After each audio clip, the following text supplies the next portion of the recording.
Hi everyone, welcome back again di All Coins Update. Before kita masuk ke dalam update yang kemarin itu sempat kita mention di Telegram, saya pengen ngebahas sedikit tentang posisi XRP atau Ripple. So this is for XRP Army. Anyway, happy weekend buat teman-teman semua. Di update kali ini kita bakal bahas untuk XRP dan juga Matic. Ya, jadi kita bakal bahas dua koin ini. So kita langsung aja start dari XRP atau Ripple. Jadi sebenarnya berdasarkan kasus yang terakhir saya dapat infonya, ya saya cari tahu, saya coba search update terkait dengan bagaimana Ripple dengan SEC. Saat ini sih dipercaya orang sih akan selesai sekitaran Juni-Juli 2023. Jadi anggapannya akan ada settlement di sana, jadi tidak ada lagi penundaan dan finish gitu ya. Nah, sebenarnya banyak orang percaya bahwa Ripple itu mendominasi terkait dengan case ini.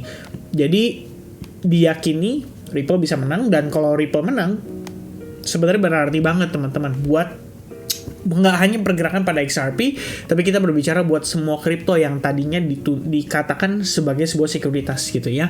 Itu bakal di take note banget. Dan satu hal lagi, jadi sebelum kita masuk ke sini, saya pengen coba untuk share opini ya atau idea. Karena kalau misalkan XRP atau Ripple ini benar-benar sukses dia menang lawan SEC, maka teman-teman harus pahami kedepannya Ripple atau XRP mungkin nggak akan ada masalah lagi, karena posisi saat ini even dengan kondisinya si XRP atau Ripple lagi dalam keadaan mungkin dalam keadaan di pengadilan ya, mereka tetap aktif melakukan yang namanya development. Ini adalah hal yang saya suka dari Ripple atau XRP. Jadi kalau kita lihat di sini dia ada launching satu produk namanya Liquidity Hub ya, untuk bisnis dan menjembatani ya pokoknya likuiditas kripto lah. Di sini ada beberapa produk yang udah masuk ya, tapi di sini ada tanda kutipnya nih. Dari yang dimention itu ada United States Dollar, kemudian Bitcoin, Ethereum Classic, Bitcoin Cash, dan Litecoin. Cuma ada satu yang nggak dimention, yaitu si native coin atau native token daripada si Ripple itu sendiri, yaitu XRP. XRP nggak dimention. Nah, memang kalau di sini sih berdasarkan statementnya saya suka sih ya, dalam artian kan token ini kan masih dalam permasalahan si SEC ini, masih dalam tuntutan SEC. Jadi mungkin mereka play safe, mereka play dengan beberapa koin yang memang udah dalam tanda kutip udah safe lah ya, dalam artian mungkin seperti itu. Dan fungsinya di sini sebenarnya lebih memprovide untuk likuiditas untuk para market maker ya. Jadi untuk crypto exchange, kemudian untuk transaksi over the counter juga. Ibaratnya kalau misalkan mungkin ada transaksi dalam jumlah besar, dan ya Ripple mengeluarkan produk baru ini ya sebenarnya untuk melengkapi produk utamanya, yaitu on demand liquidity seperti yang kita udah tahu ya sebelum-sebelumnya. Jadi memang Ripple biar gimana pun saya pikir ini memang bisa kayak kita bisa bilang ini adalah salah satu top coin ya. Terlepas dari apakah centralized, apakah koin drama ya, tapi satu hal yang saya tahu pasti adalah Ripple itu punya komunitas yang kuat juga. Jadi memang ya at least pada saat next bull run I hope ada reaction ya, dan mungkin aja Ripple di sini bisa menjadi salah satu yang performnya sangat signifikan. Alright, so itu dia teman-teman sedikit news update untuk terkait dengan bagaimana perkembangan Ripple. Alright, next one kita bakal bahas untuk XRP dari price actionnya.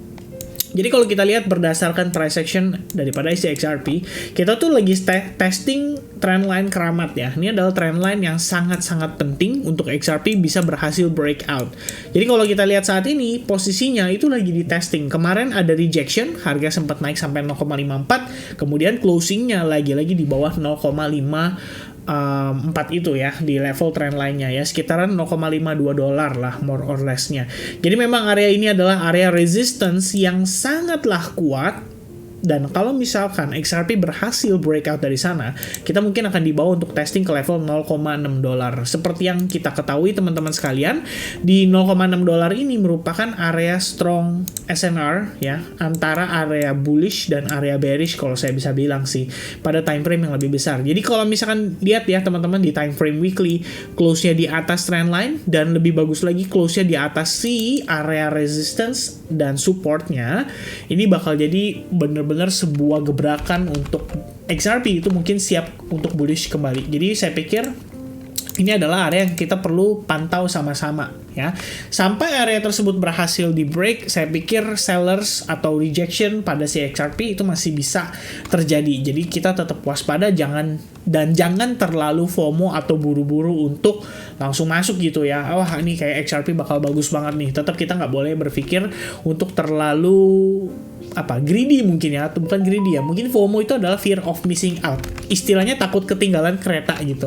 Padahal ya kita bisa antisipasi bahwa ada potensi terjadi rejection kembali. Alright, next one teman-teman, kalau kita lihat dari time frame yang lebih kecil, jadi sebenarnya satu kondisi yang saya cukup pantau selama beberapa minggu terakhir, ini juga yang saya update terakhir sama teman-teman di advance ya, saya ngelihatnya adalah harga XRP berhasil breakout, proses pullback, kemudian kita ngelihat di sini terjadi sideways ya, ada sideways yang terjadi cukup lama, akumulasi mungkin, atau bisa dibilang konsolidasi. Ini ya bisa dibilang ini sebenarnya adalah sebuah momen untuk para bigger players building order ya. Building order tuh maksudnya mereka cicil beli atau cicil jual.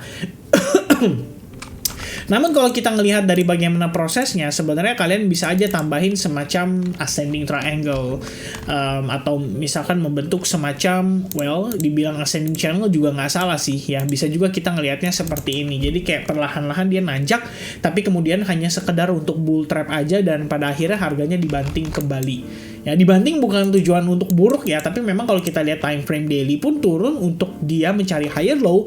I think ini adalah situasi yang sangat normal untuk terjadi.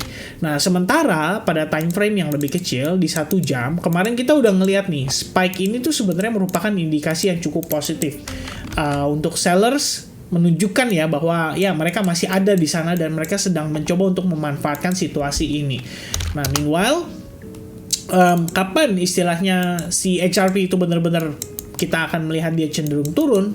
Menurut saya, satu area penting yang perlu di take note adalah demand zone yang terbentuk pada time frame 15 menit ini. Jadi kalau kita lihat di sini, ini harganya sempat terkonsolidasi sesaat sebelum adanya breakout signifikan, berarti ada proses building order dan ada tercipta demand lah di kisaran area 0,5125 dolar. Jadi anggapannya di sini teman-teman boleh kasih mark atau bisa kasih di marking lah ya, dikasih area zona penting, dan selama area tersebut belum di break ya berarti masih ada possibility untuk XRP bisa rebound kembali dan bahkan kembali bullish. Oke, karena saat ini prosesnya mencangkup proses koreksi, dan saya lihat di sini kelihatan kita sudah mulai bergerak dalam sebuah triangle ya, atau mungkin ya dibilang triangle bisa, dibilang sideways aja juga bisa, tapi kan yang pasti konsolidasi yang terbentuk di sini ini merupakan bagian dari building ordernya para bigger players. Jadi tentu saja kita perlu pantau